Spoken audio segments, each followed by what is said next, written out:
बिस्मिल्लाहिर्रहमानिर्रहीम। Welcome back to any lecture. हम लोग डिफरेंट ज्योमेट्री कुछ क्वेश्चंस को देख रहे थे, तो आज जो हम टॉपिक स्टार्ट करेंगे वो फंडामेंटल मैग्नीट्यूड्स का है। ठीक है, कि फंडामेंटल मैग्नीट्यूड्स जो है उनको हम किस तरह से फाइंड कर सकते हैं। हमें क्वेश्चन ये आएगा कि फाइंड फंडामेंटल मैग्नीट्यूड्स। ठीक है, अब उनको फाइंड करने के लिए हमें कुछ फार्मूलाज जो है वो हमारे जहन में होने चाहिए। इन तमाम फार्मूलाज को आपने याद कर लेना है, बहुत आसान है। आप कंसेप्ट वाइज समझेंगे तो आपको बहुत आसान लगेगा। सबसे पहले मैं आप यहाँ पे आपको बता दूं कि हमें एक कर्व दी होगी, उस कर्व आर का हमने फंडामेंटल मैग्नीट्यूड जो है वो फाइंड करने होंगे। तो यहाँ पे हमें फॉर एग्जांपल यहाँ पे कोई कर्व हमें दी हुई है आर, ठीक है, तो हम क्या करेंगे, उसका आर वन फाइंड करेंगे। अब आर वन क्या होता है कि उस पर्टिकुलर आर का हमने पार्शली जो उसकी डिफरेंशिएशन करनी है विद रिस्पेक्ट टू यू। ठीक है, क्योंकि उस आर के अंदर हमारे पास पैरामीटर्स होंगे। ठीक है, थीटा हो सकता है, यू हो सकता है, वी हो सकता है। तो उस कर्व के अंदर जितने पैरामीटर्स होंगे उन दोनों पैरामीटर्स के रिस्पेक्ट हम उसको क्या करेंगे, डिफरेंशिएट करेंगे। ठीक है, जब फर्स्ट के किसी एक के रिस्पेक्ट करेंगे तो उसको हम वन कहेंगे, जब दूसरे के रिस्पेक्ट करेंगे तो उसको हम टू कहेंगे। लेकिन जो मोस्टली हम लोग यूज करते हैं वो यू एंड बी की फॉर्म में होते हैं। तो इसलिए यहाँ पे जो जनरल इसका फार्मूला है उसमें यू एंड बी इस्तेमाल हो रहे हैं पैरामीटर्स, कि जब हम यू के रिस्पेक्ट आर का पार्शियली इसको डिफरेंशिएट करेंगे तो वो आर वन कहलाता है, जब बी के रिस्पेक्ट उसको पार्शियली डिफरेंशिएट करेंगे तो वो आर टू कहलाता है। इसके बाद आर वन वन क्या होता है कि देखिए ये आर वन है, मतलब जो इसका आंसर आएगा कि आपने कर्व का डेरिवेटिव ले लिया है यू के रिस्पेक्ट, जो आंसर आया है उसका आपने दोबारा डेरिवेटिव लेना है यू के रिस्पेक्ट। तो ये आपका क्या बन जाएगा, partial square or partial you square, जिसको हम क्या कहेंगे आर वन वन। ठीक है, कि जो इसका आंसर आएगा जो आपने यू के रिस्पेक्ट लेके फाइंड किया है, दोबारा उसको यू के रिस्पेक्ट करेंगे तो आपका आर वन वन आएगा। सेम यही काम यहाँ पे होगा। अगर आपने आर टू है, आर टू टू फाइंड करना है तो वो कैसे फाइंड करेंगे, जो आपने आर का डेरिवेटिव लिया है वी के रिस्पेक्ट, जो उसका आंसर आया है उसको आप क्या करेंगे, दोबारा वी से उसको क्या करेंगे, पार्शियली डिफरेंशिएट करेंगे। तो जो आपका आंसर आएगा वो क्या होगा, आर टू टू। ठीक है, मतलब एक दफा आप ले चुके हैं यू के रिस्पेक्ट वी के रिस्पेक्ट, अब दोबारा जब यू एंड वी के रिस्पेक्ट लेंगे उसी के आंसर को, तो वो क्या हो जाएगा, R one one R two two. ठीक है, जब आप फर्स्ट टाइम लेंगे तो वो R U and R V होगा, जब इनके आंसर्स को दोबारा करेंगे तो वो आर यू स्क्वायर मतलब R one one R two two बन जाएगा। यहाँ तक क्लियर हो गया। इसके आगे चलते हैं। अब हमारे पास आता है R one two and R two one. ठीक है, आर वन टू में क्या हुआ, देखिए आपके सामने लिखा हुआ कि आर वन मीन्स यू के रिस्पेक्ट एंड देन वी के रिस्पेक्ट। ठीक है, टू यानी कि वी के रिस्पेक्ट। तो पहले हम क्या करेंगे, यू के रिस्पेक्ट करेंगे, उसके बाद हम वी के रिस्पेक्ट करेंगे। पहले हम यू के रिस्पेक्ट करेंगे फिर वी के रिस्पेक्ट करेंगे। ठीक है, आपने इस ऑर्डर को ध्यान से देखना कि कौन सी टर्म पहले आ रही है, पहले उसको करेंगे फिर सेकंड हम बाद में करेंगे। अब देखिए आर टू वन है, तो आर टू वन में क्या होगा कि टू पहले आएगा, मतलब वी टू का मतलब क्या है कि वी के रिस्पेक्ट, तो वी से हम पहले लेंगे उसके बाद वन से लेंगे। ठीक है, इसमें क्या होगा, जो कर्व हमें दी होगी पहले उसको वी के साथ उसका पार्शियल डिफरेंशिएट करेंगे, जो आंसर आएगा उसको यू के रिस्पेक्ट करेंगे तो आर टू वन आ जाएगा। ठीक हो गया। इसके आगे देखिए, अब यहाँ तक जब आप सारी वैल्यूज फाइंड कर लेंगे, ये सारी आगे इस्तेमाल होंगी, इसलिए हमने इनको पहले निकाल लेना। ठीक है, बेसिक जो मैं तो आपको यही कहूंगी कि आपके पास कोई भी क्वेश्चन आता है सबसे पहले आप ये सारी वैल्यूज निकाल लें, उसके बाद अपने फार्मूलाज में पुट करके फौरन से आंसर फाइंड कर ले। ठीक है, तो यहाँ पे देखिए ई ई ई एफ जी, ये क्या है, फंडामेंटल मैग्नीट्यूड जो हमने फाइंड करने हैं किसी भी स्पेसिफिक कर्व के लिए। ठीक है, तो अब यहाँ पे जो ई है उसका फार्मूला क्या होगा, R one dot R one, मतलब कि जो आपने ये आर वन फाइंड किया है इसका दोबारा डॉट प्रोडक्ट लेंगे हम आर वन के साथ। उसके बाद जी क्या होगा, R two dot R two, जो आपने आर टू फाइंड किया है इसको दोबारा इसी के साथ इसका डॉट प्रोडक्ट लेंगे तो वो क्या आ जाएगा, जी। और एफ क्या होगा, एफ होगा G R one dot R two के, एक आर वन और आर टू का हम क्या ले लेंगे, डॉट प्रोडक्ट। ये जब हम सोल्व करेंगे आपको बहुत अच्छे से समझ आएगी, लेकिन अभी आपने इन सबको याद कर लेना है। ठीक है, इसके बाद तीन हमारे पास जो है मैग्नीट्यूड्स और है फंडामेंटल मैग्नीट्यूड्स, लेकिन उनमें एक बात कॉमन है कि वहां पे एक एन यूज हो रहा है। ठीक है, ये वाला एन और ये वाला एन दोनों डिफरेंट है।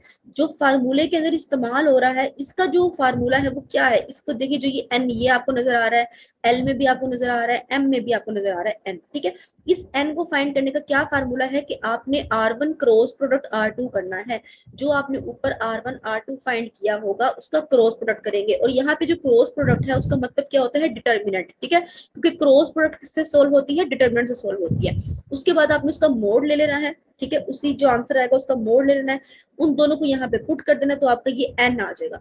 अब इस एन के बाद आपने क्या करना है, एल की, एम की और एन की वैल्यूज फाइंड करनी है, इसको पुट करना है साथ R22 R11 R12 of R11 R12 आप फाइंड कर चुके होंगे तो उनकी वैल्यूज पुट कर देंगे और ये एन की जो वैल्यू यहाँ से आएगी वो इन तीनों में यूज होगी और आपके पास ये तीनों भी फंडामेंटल मैग्नीट्यूड्स फाइंड हो जाएंगे। ठीक है, चलते हैं अपने आज के क्वेश्चन की तरफ। तो हमारी जो स्टेटमेंट है वो क्या है कि find the fundamental magnitudes E F G L M N of the following given surface. ये हमारी गिवन सरफेस है, इसको हम आर कहेंगे और हमने उसके बाद ये सारी फंडामेंटल मैग्नीट्यूड्स फाइंड करने हैं। सबके फार्मूलाज आपको आते हैं। सबसे पहले हम सारे R1 R2 R11 R22 find कर लेंगे। तो ये हमारी कर्व है, देखें। ठीक है, इसको मैंने इक्वेशन नंबर 1 का नाम दे दिया। अब आप ध्यान से देखें, हमने R1 फाइंड करना है तो R1 क्या होता है कि इस कर्व का पार्शियली डिफरेंशिएट करेंगे इसको विद रिस्पेक्ट टू यू।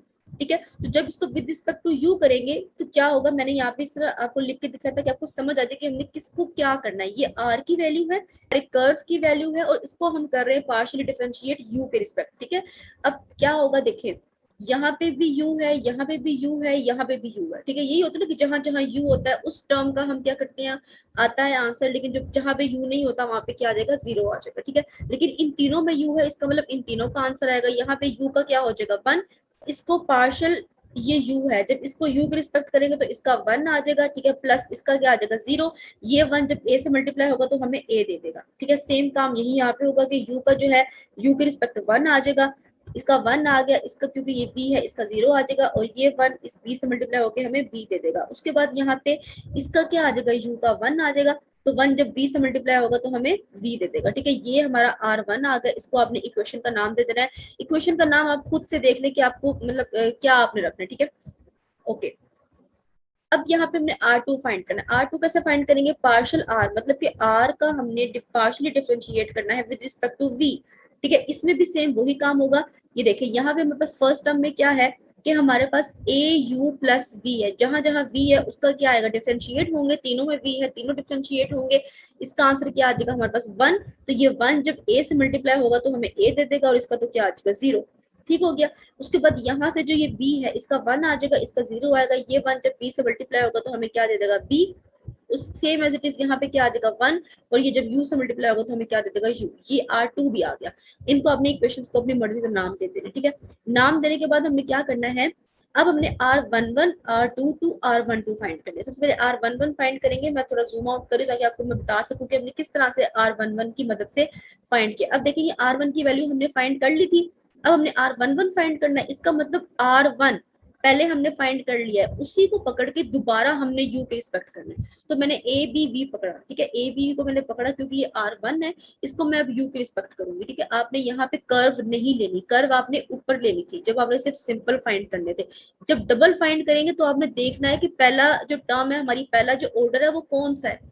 ठीक है, वो वाला हम यहाँ पे लिखेंगे। ठीक हो गया। अब R1 है तो R1 हम फाइंड कर चुके हैं, वो क्या है, ABV। तो ABV आ जाएगा और उसका आपने दोबारा 1 से करना है, मतलब U से करना है तो उसको दोबारा U से करेंगे। अब देखिए तीनों में U नहीं है। ठीक है, जिसमें U होता उसका हम जो है वो आंसर फाइंड करते, किसी में भी U नहीं है तो इसका आंसर डायरेक्ट क्या आ जाएगा, 0। ठीक है, अब इसी तरह R22 हमारे पास क्या आया था, ABU। ठीक है, ABU आया था R2, तो R2 तो ये हो गया और 2 दोबारा V से करेंगे तो क्या हो जाएगा जी, ABU है ये। अब जब इसका v से करेंगे तो यहाँ पे तो कहीं भी नहीं है तो ये क्या हो जाएगा, 0।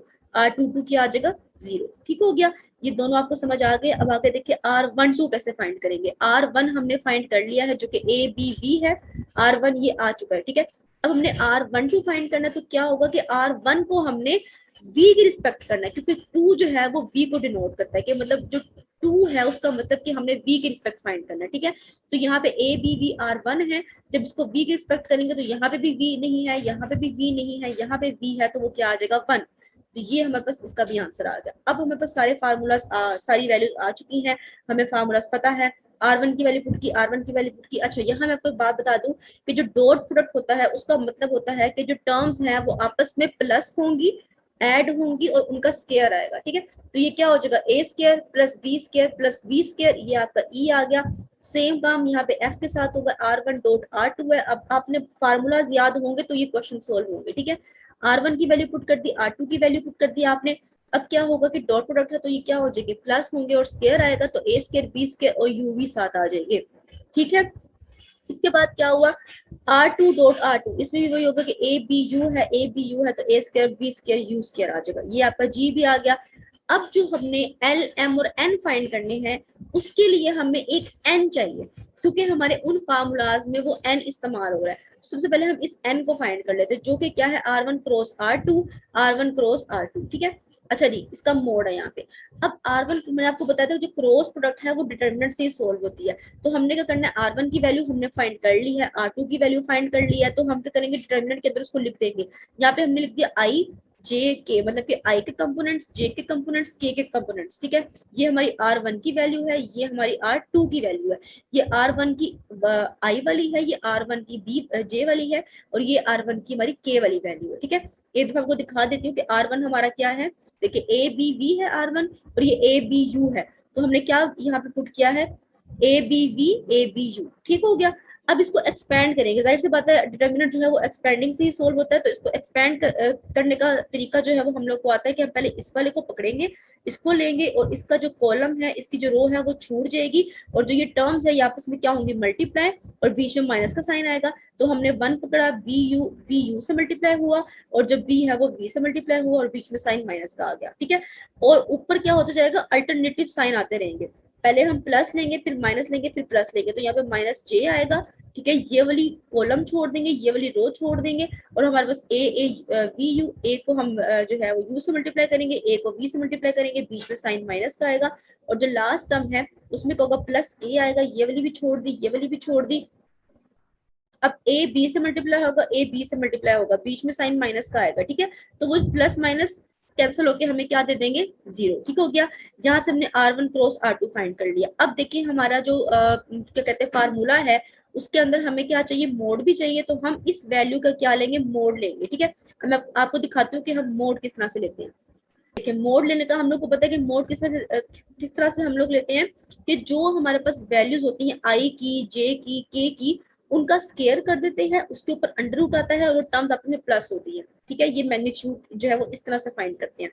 तो यहाँ पे जो आई वाली वैल्यूज है, ये यहाँ पे मैंने आई की वैल्यू लिख दी, उसका स्केयर ले लिया, जे की वैल्यू लिख दी, उसका स्केयर ले लिया। आपकी मर्जी है, आप यहाँ पे के लिखे ना लिखे, वो आप पे डिपेंडेंट है, क्योंकि ये जीरो है तो उसको मैंने नहीं मेंशन किया, ठीक हो गया।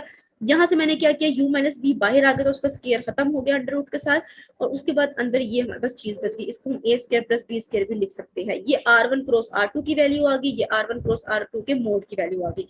इन दोनों को उठा के हम क्या करेंगे, जो अभी हमने फाइंड की थी, जो हमारा फार्मूला है एन का, ये वाला फार्मूला इसमें पुट कर देंगे। कौन सी वैल्यू, ये वाली वैल्यू, और जो अभी हमने मोड की वैल्यू फाइंड की है ये वाली, ठीक है। ये ए और बी जो है वो हम वन इक्वेशन में पुट कर देंगे।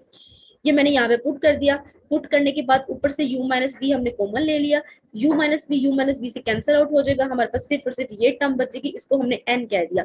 अब हमारे पास जो रिमेनिंग जिसके अंदर n यूज होता है, वो बड़े फार्मूलाज, बड़े फंडामेंटल मैग्नीट्यूड्स कौन से हैं, l m n। तो अब हम क्या करेंगे, इनको फाइंड करेंगे। इनको फाइंड करने के लिए हम क्या करेंगे, देखिए एल का फार्मूला क्या है, n.r11, तो यहाँ पे जो n है इसकी वैल्यू कौन सी आएगी, ये वाली, ठीक है। R11 आप फाइंड कर चुके हैं जो कि जीरो था, तो ये पूरी टर्म क्या हो जाएगी, जीरो, ठीक है। n आपने यहाँ पे लिख दिया, R11 जीरो था तो पूरी टर्म जीरो हो जाएगी। Same as it is n के लिए जब R22 करेंगे तो R22 भी हमारा जीरो था, हम ऊपर फाइंड कर चुके हैं, आपको मैं दिखा देती हूँ। देखें R11 और R22 हमारा दोनों क्या आए थे, जीरो आए थे। ये देखिए R11 भी जीरो है, R22 भी जीरो है, तो वो फार्मूला जो हमारा n और l का है वो क्या हो जाएगा, जीरो। इन दोनों के आंसर जीरो आ जाएंगे। लेकिन जो m वाला है उसमें R12 चाहिए, R12 की वैल्यू हमारी 1 आई थी, तो मैंने वो यहाँ पे पुट कर दी है। R12 का मतलब क्या है कि पार्शियल स्क्वायर R, वन जो है यहाँ पे वो u को रिप्रेजेंट कर रहा है, कि आप इसका पार्शियल डेरिवेशन जो है वो की है u के साथ, और 2 कर रहा है v को, तो u एंड v के साथ दो दफा इसको किया था हमने, पहले सोल्व कर लिया है 1 2 का, तो आंसर क्या आया था 1। मैंने यहाँ पे 1 लिख दिया, n की वैल्यू पुट कर दी, तो ये इससे मल्टीप्लाई होकर हमें n की वैल्यू ही वापस आ जाएगी जो कि m के इक्वल है, ठीक है। तो ये यहाँ तक हमने अपना क्वेश्चन सोल्व कर लिया है, तमाम फंडामेंटल जो मैग्नीट्यूड्स है हमने फाइंड कर लिए हैं। एक बात मैं आपको बता दूं कि अगर तो मैंने आपसे कहा था कि आपने k लिखना है तो लिखिए, वरना उसको छोड़ दें। अगर आप k मेंशन करेंगे तो यहाँ पे साथ k आएगा, 0 k आएगा, जो अल्टीमेटली जीरो ही होगा, ठीक है। तो मैंने उसको मेंशन नहीं किया, अगर आप लोग करना चाहते हैं आप लोग कर सकते हैं। तो यहाँ